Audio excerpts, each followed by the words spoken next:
tá? O Lula tá com um novo programa que ele quer tocar, que pra mim é obsceno esse programa, e a gente precisa combater esse programa. Ah, vocês vão perder voto. Dane-se, tá? O nome é o Auxílio Mãe Solteira, pode pagar até R$ 1.200 mensalmente, tá? É o projeto de lei 2099 de 2020, surge como uma esperança para mais de 11 milhões de mães no Brasil. Disseram que o governo quer entrar com isso. Veja, quem toca essa pauta sempre foi o André Janones. E o André Janones, ele chegou a figurar como um possível candidato a presidente da República. Ele chegou a figurar, inclusive, com 7% em pesquisas, naquele período de 2020, 21, 22. Porque ele descobriu uma forma de se comunicar com um público que, assim, é o mais pragmático possível, tá? É o público da mãe solteira. Eles até têm um nome que é um eufemismo. Ela não é solteira, ela é solo. É uma mãe solo. Que solo soa até mais elegante. Eu sou uma mãe solo, né? A mãe solo. E aí é um público que quer grana no bolso. Me dá grana, quero grana! O Janones estourou naquele período, ele se tornou um presidenciável. Na época, ele é um cara que batia no PT e no Bolsonaro. E eu lembro que é dali que os bolsonaristas falam, o Renan, ele elogiava o Janones. Eu falei, olha, o Janones representa o espírito do Brasil profundo. Sim, tem coisa mais espírito do Brasil profundo do que uma mãe solteira pleiteando o benefício. Na verdade, o Brasil profundo no Brasil é o Brasil profundo da mãe solteira pleiteando o benefício. Eu não acho o Brasil profundo bom, eu acho o Brasil profundo uma bosta. Existe uma espécie de uma construção romântica da ideia do interior. Não, cara, assim, o interior do Brasil é muito mundo cão, tirando o mundo do agro, né? O agrotech, esse agro desenvolvido, ele tem, sabe, Ribeirão Preto não é chique-chique. O Brasil profundo tá em chique-chique. É um monte de mãe solteira, benefício, cidades que não tem faturamento, desculpa, não tem arrecadação real, a economia é completamente informal, dependente do setor público. É isso, o Janones representa esse Brasil. E aí, andou lá durante. O Vaz Rocha falou: Brasil profundo é família desestruturada. Exatamente, o Brasil profundo é o Brasil da família da mãe que não pensou na hora de arrumar um parceiro, né? Ela embuchou de um vagabundo, e o pai é um filho da puta. Porque eu também não compro essa ideia de que assim, ó, o homem. Né, eu sei disso porque existe isso no universo da direita, não só na direita, no universo também, Red Pill, a ideia de, tipo, mães que saem com vagabundo. Tá, mas o vagabundo é um homem. A gente não pode só julgar a mulher como ela é uma culpada, ela tava dando pra um vagabundo. Tá, mas e o vagabundo? O vagabundo é vagabundo também, né? Certo? Existe o vagabundo é o homem, ele não quer pagar. E aí foi criado isso. E aí o governo casa com a mulher e fala que é uma grana. Então veja só, nesse projeto de lei, que é do Assis Carvalho, do PT do Piauí, né? Não tem nada mais emblemático do que o PT do Piauí, né? Realmente um dos estados, talvez o pior estado do Brasil, que é o Piauí. Eu já arrumei briga com o pessoal de Belém do Pará, falo muito das Alagoas, agora o pessoal do Piauí, falo muito do Maranhão, o pessoal do Piauí, provavelmente o pior estado do Brasil, o Piauí, ele vai lá e institui um auxílio permanente à mulher provedora de família monoparental. Olha que nome, monoparental. No valor de 1.200 e dá outras providências, né? É o seguinte, cara, sim, o governo Lula tá olhando alguns sistemas de compra de votos, tendo em vista as eleições de 2026, e, cara, tem coisa melhor do que ele trabalhar os seus da mãe solo? Agora, a partir do momento que você estabelece um sistema de incentivos, né, pra ajudar essa mãe provedora, o que você passa a ter é um sistema de incentivos a famílias desestruturadas. Existem estudos dos mais diversos, especialmente nos Estados Unidos, tá? Thomas Sowell fala muito disso, mostrando uma correlação direta entre meninos, filhos de família sem pai, que entram pro crime. Existe uma correlação direta. Né? A gente pode falar que a comunidade negra nos Estados Unidos ela foi devastada por uma cultura, uma guetização, uma cultura de desconstrução da família e de criação, né, e fomento de mães independentes que têm filhos sem pai, que têm uma vida com essas crianças desregradas. Essas crianças apresentam um desempenho escolar muito inferior e a chance de esse jovem se meter no crime é alta. Então, o que é isso, que esse programa? Esse programa é um programa de financiamento da pobreza, da ignorância e do crime. Você fala, pô, não, mas que duro que você tá falando. Quer dizer que toda criança vai... Não tô falando que toda criança vai, né? Isso seria uma estupidez. Eu estou falando que se for pegar um jovem criminoso, ele vai ser, em geral, oriundo de uma família destruída, em geral, de uma família sem presença paterna, de uma família que nem dá pra ser chamada de família, em geral. Então ele é oriundo desse tipo de coisa. E nós estamos financiando isso. Eu já falei na última live, inclusive a gente fez um canvas, né? Que uma das coisas básicas pra gente resolver vários problemas sociais ao mesmo tempo no Brasil é saneamento básico, alimentação na primeiríssima infância e família nuclear.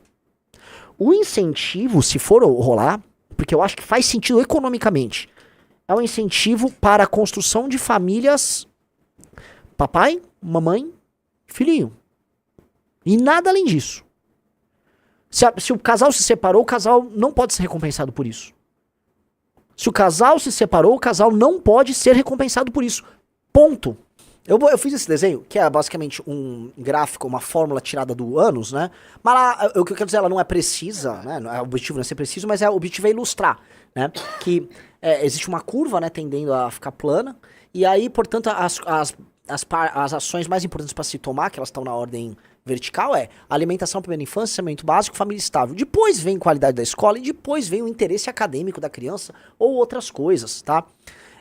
Se você teve alimentação na primeira infância, saneamento básico, sabe? A criança tomou água direito sem ter parasitas, o intestino dela tava trabalhando direitinho, tadinha da criança. Ela se alimentou, tinha proteína para ajudar, sabe, a formar o cérebro, para ela ter um desenvolvimento orgânico decente, e o pai do lado, a mãe do lado, exemplo, né, validação, expectativa, punição se ela se comportou errado, pô, aquela criança começa a ficar saudável. Não tem isso. A gente tá financiando uma massa de mulheres que embucham de uma massa de vagabundos, o vagabundo sai fora, e aí olha só que legal, ele sai fora, ele embucha ela, não paga pensão, e aí você, que é um cidadão ativo, eventualmente que tem sua família, que paga imposto por isso, você tem que pagar por isso. Vai tomar no cu, você não tem que pagar por isso.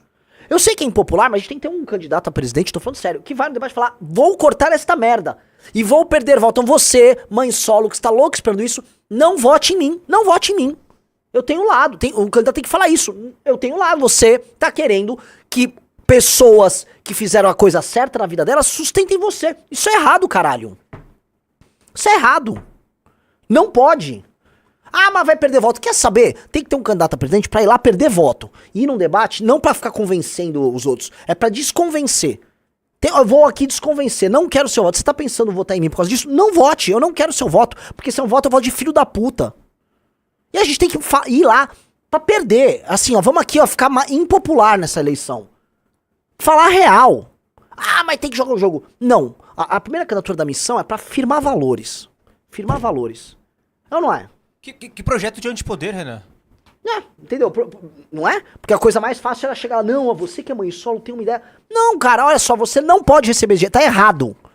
Vai tratar de encontrar o pai da criança, tentem se reconciliar. E você, o vagabundo, que não tá pagando pensão, trate de ir lá pagar a porra da pensão pra tua criança. Tá, vai pagar a porra da pensão pra tua criança. Larga de ser vagabundo, filho da puta. Embuchar foi gostoso, foi legal, né? Na hora de fazer, é legal, tal, você era o cara. Agora lá, né, a criança lá, ué. Aí você não quer, vai se fuder, vagabundo. Tá? E é isso é real. Tá? Eu falo, o pai que embucha e não quer arcar com as consequências mais simples, que é tipo, os proventos alimentares da criança, estar presente para ajudar a criança, esse pai, pra mim esse cara tem que tomar uma coça, tem que tomar porrada na rua. Que é isso? Isso é coisa de vagabundo. E a mulher que quer, me dá dinheiro, vai se fuder também, ô. Vai trabalhar, caralho. Não é assim. Porque tá ficando muito caro nas costas. Aí vem um vagabundo como Lula, olha um projetinho desse e fala, essa aqui eu vou comprar. Você quer comprar voto com isso? Vamos falar. E aí a gente tá criando todos os sistemas de incentivo mais claros e óbvios para que você tenha comportamentos indecorosos. Então, o Brasil é o país, né, do avião lá com o Grindr chamando, ei, ativos, venham aqui penetrar aqui os nossos turistas precisam ser penetrados. Era isso, né? Olha que país sério, esse país vai longe. Atenção, uma massa de homens aqui na praia de Copacabana precisam ser penetrados, tá? Eles estão em apuros. Ah, era uma brincadeira. Eu sei que é uma brincadeira, né? Vamos lá, penetrem eles, por favor, penetrem. Incentivo a formação, nem de famílias disfuncionais, é de não famílias, né? É basicamente a produção de crianças largadas no mundo, que não vão nunca desenvolver seu potencial e eventualmente viram problemas para elas próprias e para o mundo ao redor delas, né? Uma sociedade pouco produtiva. Que merda de sociedade é essa? E que merda de sociedade é essa? Aí vai falar que, não, veja só, vai tomar no cu, isso não é sociedade, isso é doentio. Isso é doentio. Isso tem que ser brecado, galera. E olha só, eu não sou daquela linha, não, as mulheres querem sair engravidando pra pagar bolsa. Eu falo, não é, o valor é muito pequeno. Não é sobre isso. Não é que, assim, você criou fábrica. Não, não é isso. Até a conta não bate se vocês forem fazer a conta. O que tem é, aí sim, um erro. O maior problema não é nem o problema financeiro de você ter esses sistemas, mas sim o incentivo ao erro e a vitimização das pessoas que estão erradas. Então essa mãe dá um auxílio. Pô, o valor do auxílio não é... Estão falando em até R$ 1.200 e o governo Lula tá cogitando levar à frente isso.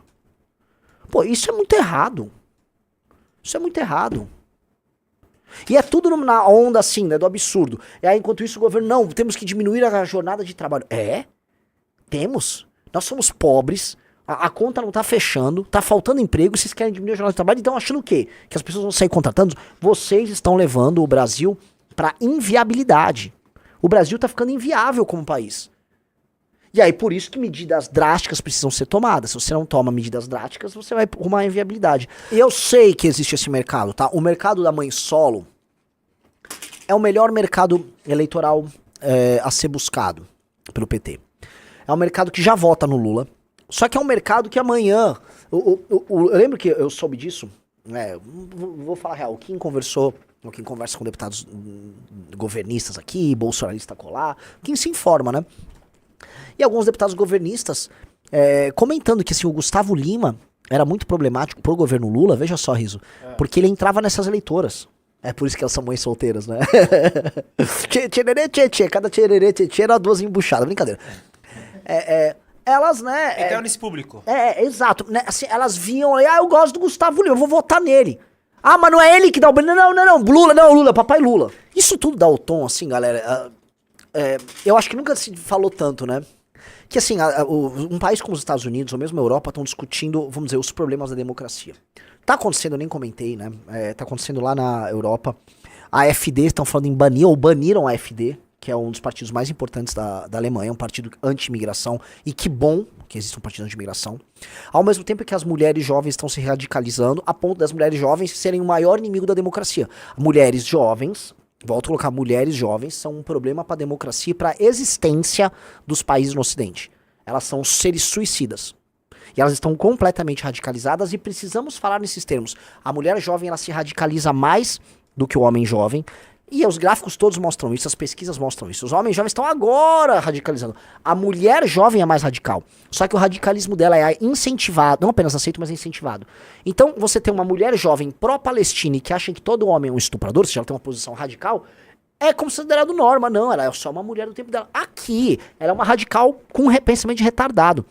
E o que ela teve foram seus sensos de proteção e tal, hackeados por ideias de teoria crítica da mais vagabunda.